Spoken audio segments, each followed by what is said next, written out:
Hansenholm, socio director de la firma, economista por la Pontificia Universidad Católica del Ecuador, contador público autorizado por la Universidad de Especialidades Espíritu Santo y máster en Administración de Empresas por el IDE Business School, certificado en el Taller Internacional de NIF para las Pymes, organizado por el Banco Mundial y la Fundación IFRS de Londres.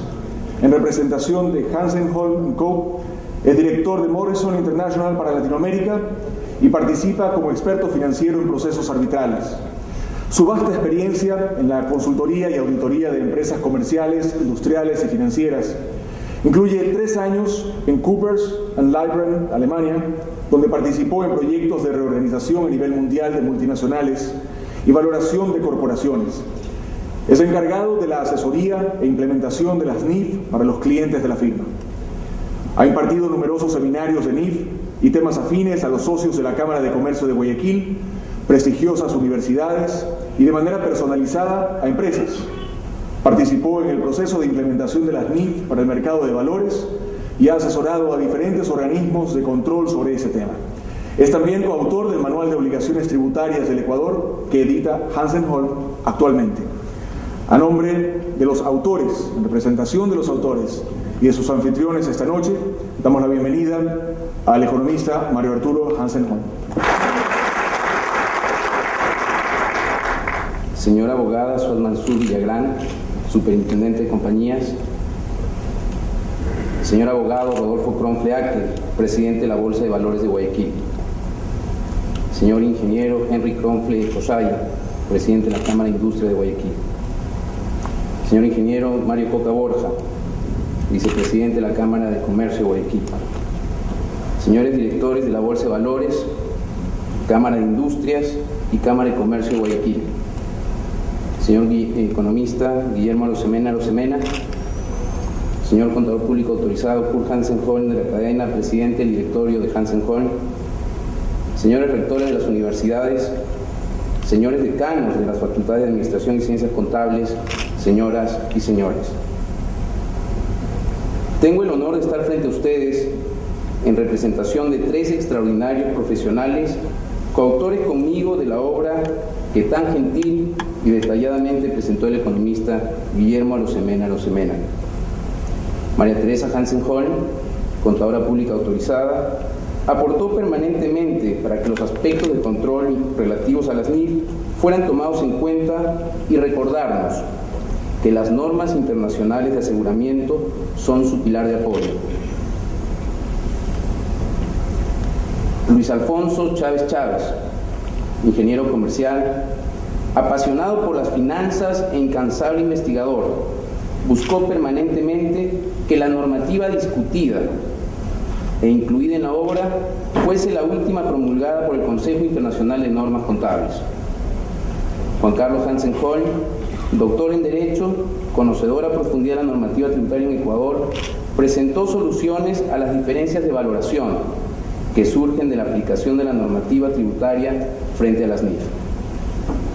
Con ellos, basados en un recíproco y sincero respeto a través del diálogo, en su más puro significado etimológico, de buscar la verdad entre dos, construimos la obra que ahora está en sus manos, obra a través de la cual deseamos agradecer al Ecuador, a nuestras familias, a nuestra firma, a Kurt Hansenholm, nuestro mentor, a los coauspiciantes, Bolsa de Valores de Guayaquil, Cámara de Industria de Guayaquil y Cámara de Comercio de Guayaquil, y a todos los empresarios, para quienes las NIF fueron creadas. Deseamos compartir con ustedes algunas reflexiones sobre el camino recorrido en relación a las NIF por el país, nuestras observaciones sobre los resultados alcanzados en la aplicación de estas en las empresas y los retos que debemos afrontar en el futuro próximo si deseamos solidificar los sistemas de gestión financiera. El recorrido hacia las normas internacionales de información financiera se remonta a fines de los años 90, cuando en un esfuerzo conjunto entre la profesión contable, la Superintendencia de Compañías, y el SRI se crean las NIC, fundamentadas en las normas internacionales de contabilidad NIC. Ese fue un esfuerzo valioso que pasó su primera prueba crítica con la eliminación del sucre y la adopción del dólar. En ese momento, muchos profesionales pensaron que si la moneda era el dólar, hacía mucho sentido que los principios contables fueran también los americanos. Esta tesis no progresó y se promulgó la NEC 17, norma que facilitó la conversión a dólares de los estados financieros que las empresas tenían hasta ese momento expresados en sucres. Durante el año 2000 entró en vigencia un segundo y último paquete de normas ecuatorianas de contabilidad, excluyéndose temas tan relevantes como el impuesto a las ganancias de activos biológicos. Firmó un convenio con el Consejo Americano de Contabilidad Financiera para realizar un esfuerzo conjunto de converger ambas normas hacia las NIF. Este ambicioso proyecto se gesta por la crisis bursátil del 2000, habiéndose establecido que una de las principales causas radicaba en la información imperfecta. Es decir, los inversionistas que ahora podían colocar recursos con gran facilidad en cualquier mercado financiero estaban expuestos a cometer graves errores de juicio, porque eran incapaces de entender apropiadamente la información financiera recopilada y expresada de acuerdo a normas financieras locales. Aquí se derrumbó, al menos en lo que a finanzas respecta, el cliché de pensar global y actuar local. Y se asume el reto de tener un solo estándar financiero contable de aplicación obligatorio para las empresas que cotizaran en bolsa. El día D que se escogió para la convergencia global fue el 1 de enero del año 2009, fecha que por la crisis del año 2007 fue postergada. Se tiene previsto ahora alcanzar el objetivo en el año 2014, cuando las compañías norteamericanas cotizadas en bolsa presenten sus estados financieros también de acuerdo a NIF. Desde el año 2001 fue evidente que el proyecto local de adaptar las NIC para crear las NEC había sido truncado, mientras que el proyecto NIF global se fue consolidando con las empresas europeas inscritas en mercados de valores presentando sus estados financieros bajo esa normativa a partir del año 2005.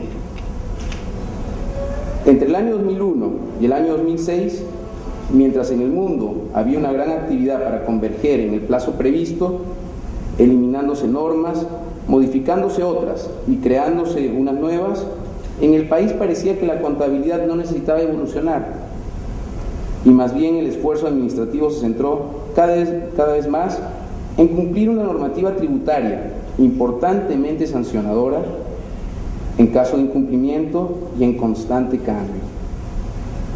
Estas situaciones, en lo internacional y en lo local, fueron ampliando la brecha de conocimiento entre los profesionales ecuatorianos y extranjeros y cediéndose el protagonismo a la hora de preparar estados financieros a los conceptos tributarios en desmedro de las convenciones contables financieras.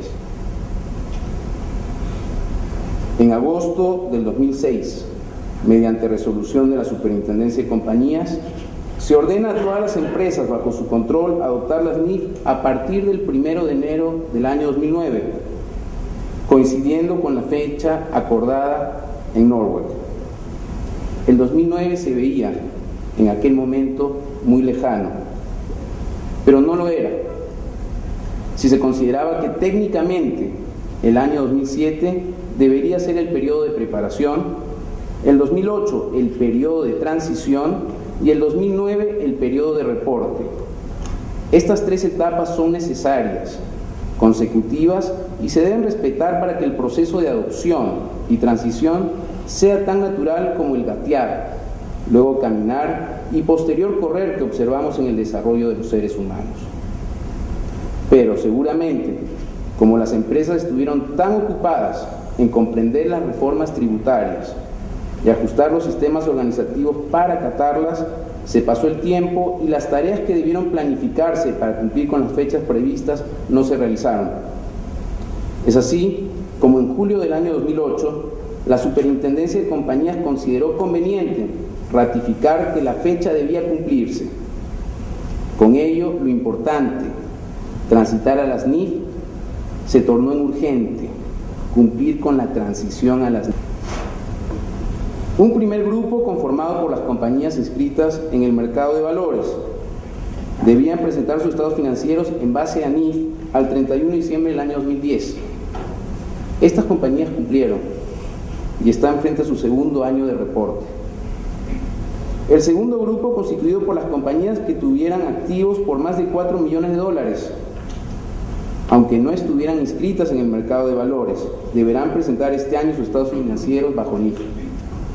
Y un tercer grupo, las demás compañías que deberán hacerlo para el año 2012, de conformidad con las NIF para las pymes, según lo dispuesto por la resolución emitida por la Superintendencia de Compañías en enero de este año. Es así como llegamos, a nuestro entender, a un país en el que imperarán en el sector privado 4 fuentes para preparar estados financieros. La primera, las NIF completas, que nos gusta llamar NIF para corporaciones. La segunda, NIF para las pymes, hasta hoy clasificadas más por criterios cuantitativos que cualitativos. La tercera, la normativa tributaria a ser aplicada por las personas naturales obligadas a llevar contabilidad, las organizaciones sin fines de lucro y en la preparación de declaraciones patrimoniales. La cuarta, disposiciones de la Superintendencia de Bancos para instituciones bajo su control.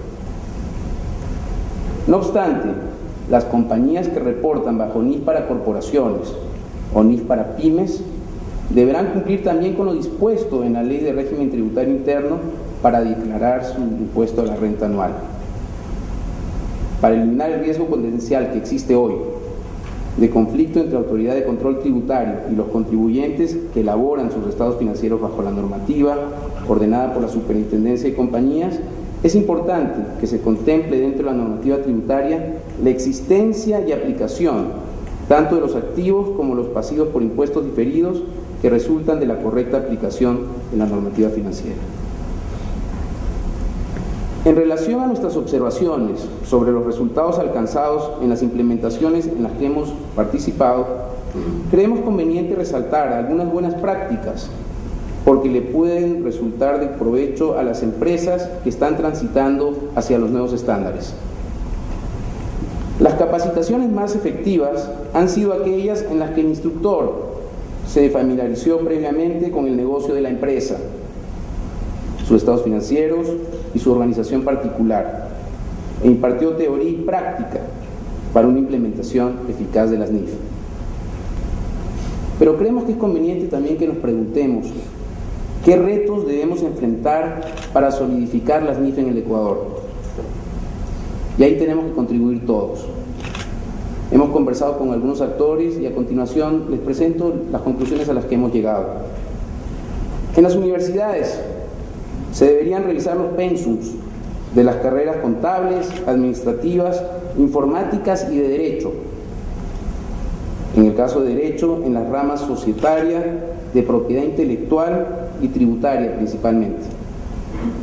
En las cámaras de producción se debería velar porque los miembros adopten prácticas contables comunes, de tal manera que los estados financieros que presenten las empresas similares puedan ser comparables.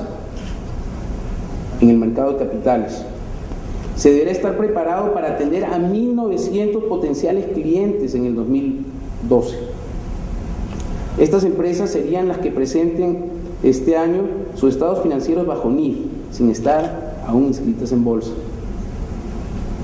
En las empresas en general se deben revisar sus planes estratégicos, estandarizar los procesos, seguir cumpliendo las leyes y procurar preparar información confiable oportunamente. Las pymes en particular, deberán establecer políticas contables, adquirir software administrativos contables integrados, entrenar a sus ejecutivos, adoptar la práctica de presentar juegos de estados financieros completos, que incluyan junto al balance general y estado de resultados, a los estados de flujo de efectivo, cambios en el patrimonio y notas explicativas.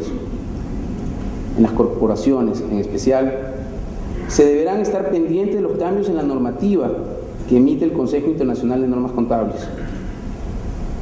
¿De qué manera pueden afectar a sus políticas ya establecidas? revisar tempranamente los efectos de evaluación e impactos tributarios, tratarlos con las autoridades, de ser necesario oportunamente, revisar los cambios en el costo ponderado de financiamiento y valoración de marcas, goodwill, en base a valores razonables. Si reflexionamos en qué consiste la sabiduría y la virtud, posiblemente diríamos que la sabiduría consiste en saber cuál es el siguiente paso y la virtud en llevarlo a cabo. En Hansen-Holm estamos optimistas y creemos que lo mejor de las NIF está por venir. Les deseamos que encuentren en la lectura de NIF Teoría y Práctica claves para hacer buenos negocios y les recordamos que estamos preparados y gustosos de servirlos para construir juntos un futuro mejor. De ustedes, señoras y señores.